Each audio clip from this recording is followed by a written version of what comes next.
थी। सबसे पहला होता है जन्म के आधार पर। यह बड़ा फालतू कानून बनाया गया था, एकदम रियल बोल रहे हैं, बिना सोचे समझे इस कानून को बना दिया गया, फालतू कानून। जन्म के आधार पर कहा गया कि कोनो भारत में आके जन्म ले लेगा ना तो भारत का नागरिक हो जाएगा। ससुरा पाकिस्तानी सब इसका मिसयूज करने लगा, सब 8-8 गो पत्नी रखा सब, और क्या करता था, सबको लोड कर देता था सब, अब भारत में छोड़ देता था, तो सब आके यहाँ डिलीवरी हो जाता था उन सबको। अब हमारा कानून है कि भारत में जन्म लेगा किसी का भी बच्चा वो भारत का नागरिक होगा, और ससुरा बड़ा होकर आतंकवादी बन जाता था, धाए धाए धाए धाए बम चलाता था। अब कहे से फिर ससुराई तो बड़ी दिक्कत हो गया। भारत सरकार की नींद खुली, सोचिए कितना साल बाद, 55 में ये कानून बनाया है, और 31 साल बाद 86 में समझ में आया कि भाई साहब गलती हो गया, ये क्या हो गया यहाँ पर। आप ही बताइए गलत कानून था कि नहीं। भारत में जन्म सोचा कोनो प्रेग्नेंट औरत इंग्लैंड से आई, ताजमहल देखने आई, ओहो ताजमहल है, तब तो पता चला 1 हफ्ता में लड़का हो गया उसका आगरा में, अब वो इंग्लैंड का नहीं भारत का नागरिक होगा। तो भाई इसमें पहले था कि किसी को भी दे दिया जाएगा, लेकिन सरकार अपनी गलतियों को समझी और धीरे धीरे ही सुधार आता है। हम लोग एक गुलाम थे, आज़ादी मिला तो क्या चाहते हैं, एक के बार आप आइंस्टीन बन जाइएगा। तो 1986 में हम लोगों ने एक नियम बना दिया। नियम ये बनाया कि जो बचवा जन्म ले रहा है ना भारत में, उसकी माता या पिता में से कोई ना कोई एक कम से कम भारतीय रहना चाहिए, तभी हम उसको देंगे नागरिकता। नहीं तो पाकिस्तान आतंकवादियों को घुसा दिया इस एरिया में, धड़ाधड़ यहाँ आतंकवादियों का पूरा घुस गया सब, इतना एरिया में आतंकवादी पूरा घुस गए थे सब। अब राजा हरि सिंह को लग गया कि अगर हम अपना देश बनाने के लिए चलेंगे ना तो मेरा परिवार भी नहीं बचेगा।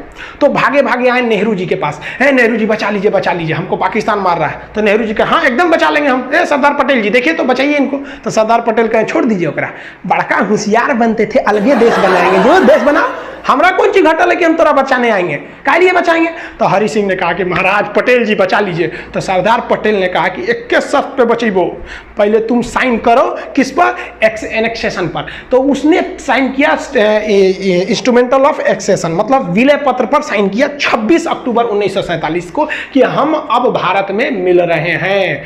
तो सरदार पटेल ने कहा इन होशियारी हुआ, अब हम सेना भेजते हैं।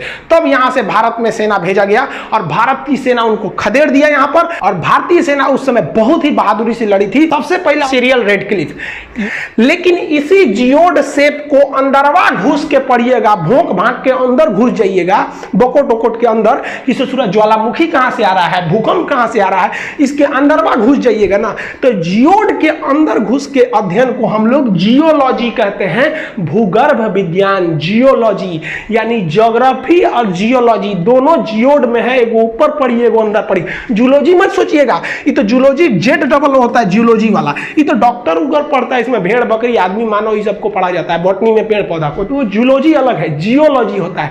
तो पृथ्वी जियोड शेप का है। ये भारत के विभाजन करने आए थे, 2 दिन में भारत का विभाजन करके रख दिया ये आदमी। सोचिए ये भारत को कभी जानता नहीं था कि यहाँ कई तरह की भाषाएं बोली जाती हैं, यहाँ कई धर्म रहते हैं, धर्म के नाम पर यहाँ कितनी लड़ाइयाँ लड़ी जाती हैं आज़ादी से पहले से लेकर आज तक में। ये आया टेबल पे भारत का नक्शा रखा और काटना चालू कर दिया, यहाँ से ले लिया, इसने कहा कि भाई साहब ये वाला रहेगा, ये इधर से, ये इधर पाकिस्तान, एगो इधर खींच दिया, ये हो गया बांग्लादेश। इसी का नाम हो गया कि सीरियल रेडक्लिफ, जिसे आप शॉर्टकट में रेडक्लिफ लाइन कहते हैं। इसने कैसे किया, तो नक्शा लिया भारत का, जितने इधर पुलिस स्टेशन थे ना, सारे पुलिस स्टेशन पर ऐसे डॉट डॉट बनाया, सबको खींच दिया, कहा कि लो इधर वाला पाकिस्तान, इधर तुम, इधर भी कहा अच्छा इसको भी बांटना है, पूर्वी पाकिस्तान को भी, कोई दिक्कत नहीं, सारा पुलिस स्टेशन को मिलाया, घचाक से एक लाइन खींच दिया, हो गया।